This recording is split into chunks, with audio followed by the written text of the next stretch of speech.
Hello students, আজকে তোমাদের জন্য ক্লাস 8-এর প্রশ্নবিচিত্রা 2024-এর ম্যাথমেটিক্সের মডেল কোশ্চেন পেপার 1 আলোচনা করছি। স্কুলের নাম হচ্ছে আলিপুরদুয়ার হাই স্কুল। দেখো, এটা third summative evaluation, page number 148। চলো দেখে নেব। প্রথমে একের দাগ, সঠিক উত্তর নির্বাচন করতে বলেছে। একের কোশ্চেন, 60 ডিগ্রি কোণের সম্পূরক কোণের মান কত? দেখো, দুটো কোণের সমষ্টি যদি 180 ডিগ্রি হয় তখন একে অপরের সম্পূরক কোণ বলে। তাহলে এক্ষেত্রে একটা কোণ যদি 60 ডিগ্রি হয় তাহলে অপর কোণটা কত হবে? 180 ডিগ্রি মাইনাস 60 ডিগ্রি, অর্থাৎ 120 ডিগ্রি উত্তর হবে। তাহলে বিয়ের উত্তরটাতে দাগ দেব। দুইয়ের কোশ্চেন, 120 টাকার 5% সমান কত? দেখো, এখানে খুবই সহজ অঙ্ক। 120 গুণিত 5/100 করে দিলাম, একটা শূন্য কাটলাম, 5 দিয়ে কেটে 2 করলাম, 2 দিয়ে কেটে 6 করলাম, তাহলে 6 টাকা উত্তর পেলাম। তাহলে এখানে এর উত্তরটাতে দাগ দেব। একটি সুষম বহুভুজের প্রতিটি অন্তঃকোণ হচ্ছে 135 ডিগ্রি হলে বহিঃকোণের মান কত? দেখো, সুষম বহুভুজের একটা অন্তঃকোণ এবং একটা বহিঃকোণের সমষ্টি 180 ডিগ্রি হয়। তাহলে একটা অন্তঃকোণ যদি 135 ডিগ্রি হয়, বহিঃকোণের মান হবে 180 ডিগ্রি মাইনাস 135 ডিগ্রি, বিয়োগ করলে কত পাচ্ছি? 45 ডিগ্রি। তাহলে এখানে বিয়ের উত্তরটাতে দাগ দেব। এরপর দেখো আইভি এর কোশ্চেনটা, কোনো সুষম বহুভুজে এবিসিডি সামুদ্রিকের বি কোণটা যদি 15 ডিগ্রি হয় তাহলে সি কোণের মান কত? দেখো, এটা যদি আমি একটা সামুদ্রিক আঁকি এ বি সি ডি, এখানে বি কোণের মান হচ্ছে 15 ডিগ্রি দিয়েছে, সি কোণটা কত? কারণ এক্ষেত্রে মনে রাখবে বি আর সি এরা পরস্পর হচ্ছে 180 ডিগ্রিতে থাকে। তাহলে 180 ডিগ্রি থেকে 15 ডিগ্রি বাদ দিলে কত আসছে? 165 ডিগ্রি। তাহলে এখানে বিয়ের উত্তরটাতে দাগ দেবো। কোনো সুষম বহুভুজের প্রতিটি বহিঃকোণ 60 ডিগ্রি হলে তার বাহু সংখ্যা কত? দেখো, 360 ডিগ্রিকে একটা বহিঃকোণতে ভাগ করলেই তাহলে বাহু সংখ্যা পাবো। তাহলে আমি করছি 360 ডিগ্রিকে 60 দিয়ে ভাগ করে দিচ্ছি, শূন্য কাটালাম, 6 6 36, অর্থাৎ বাহুর সংখ্যা হচ্ছে 6টি। সি এর উত্তরে দাগ দেবো। এরপর দেখো, এ minus B into A square plus A B plus B square সমান কোনটা হবে? দেখো, এটা খুবই সহজ, এটা এ কিউব মাইনাস বি কিউবের সূত্র। তাহলে এখানে বিয়ের উত্তরটাতে দাগ দেবো। এরপর দেখো দুইয়ের দাগটা দেখে নেবো কি দিয়েছে। দেখো, শূন্যস্থান পূরণ করতে বলেছে। এক্স কিউব মাইনাস 8 সমান এক্স মাইনাস 2। দেখো, এটা এ কিউব মাইনাস বি কিউবের সূত্র, তোমরা আগে সূত্রটা দেখে নাও। এ কিউব মাইনাস বি কিউব মানে এ minus B into A square plus A B plus B square হয়। তাহলে এখানে কি হবে? এখানে এ হচ্ছে এক্স, বি হচ্ছে 2, তাহলে বাকিটা লিখবো। তার মানে কী হবে? এক্স স্কোয়ার প্লাস কী হবে? X into 2 plus 2 square. সেটাকে যদি আমরা সিম্পলিফাই করে এখানটা যদি আমি তৈরি করি, এই জিনিসটাকে যদি আমি লিখি, তাহলে কত হবে? X square plus 2x plus 4, অর্থাৎ শূন্যস্থানে এটা বসবে। এরপর দেখো দুয়েরটা, একটি ত্রিভুজের কোনো একটি বাহুকে বর্ধিত করলে উৎপন্ন বহিস্থ কোণের মান ড্যাশ কোণদ্বয়ের বিপরীত কোণদ্বয়ের সমষ্টির সমান। অন্তস্থ একটু খেয়াল করা, দেখো এটা একটা ত্রিভুজ, তার একটা বাহুকে বাড়ালে যে বহিস্থ কোণটা তৈরি হয় বিপরীত অন্তস্থ কোণ দুটোর সমষ্টির সমান। তাহলে এখানে অন্তস্থ লিখব, তাহলে অন্তস্থ বিপরীত কোণ দুটির সমষ্টির সমান হবে।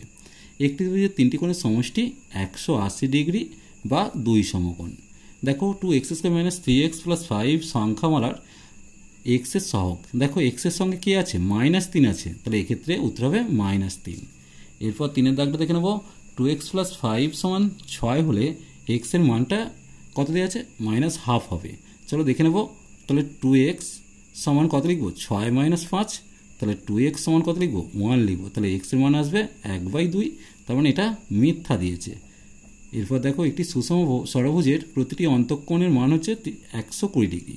দেখো, এক্ষেত্রে সুষম ষড়ভুজ বলেছে, তাহলে আমি 6টা বাহু জানি, তাহলে সেক্ষেত্রে 360 ডিগ্রিকে 6 দিয়ে ভাগ করে পেয়ে যাচ্ছি 60 ডিগ্রি। এটা কী পেলাম বলো তো? এটা একটা বহিঃকোণ পেলাম।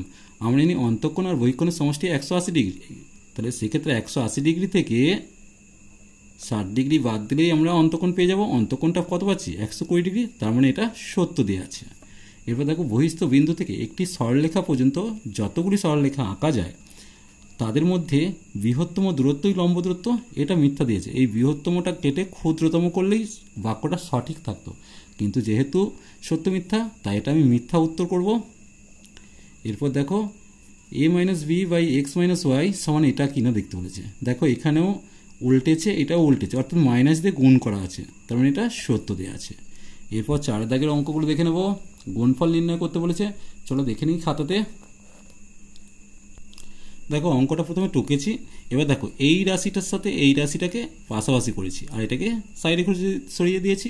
দেখো এটা এ প্লাস বিটাকে এ করেছি, প্লাস সিটাকে বি করেছি, তাহলে A plus B A minus B A square minus B square, আর তৃতীয়টাকে রেখে দিয়েছি। এটাকে যদি এ প্লাস বি তার হোল স্কোয়ার করি, A square plus 2ab plus B square আর মাইনাস সি স্কোয়ার হলো।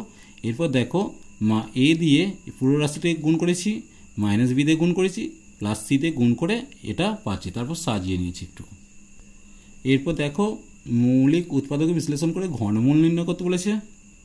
তাহলে প্রথমে 15,625কে 5 দিয়ে ভেঙে 3,125 পেলাম, আবার 5 দিয়ে ভাগ করে 625, 5 দিয়ে ভাগ করে 125, 5 দিয়ে ভাগ করে 25, 5 দিয়ে ভাগ করে 5। কটা 5 পাচ্ছি? 1টা 2টো 3টে 4টে 5টা 6টা। তাহলে নির্ণয় ঘনমূল কত হবে? দেখো ঘনমূলের চিহ্নের ভিতরে 15,625কে করেছি, তারপর সমস্ত 5গুলো লিখেছি। তাহলে 3টে 5-এর জন্য 5-এর কিউব, আর বাকি 3টে 5-এর জন্য 5-এর কিউব। তাহলে ঘনমূল কত হবে? 5 গুণিত 5 অর্থাৎ 25 পেয়ে যাব। এরপর দেখো 85 গ্রাম 17 কিলোগ্রামের শতকরা কত লিখতে বলেছে।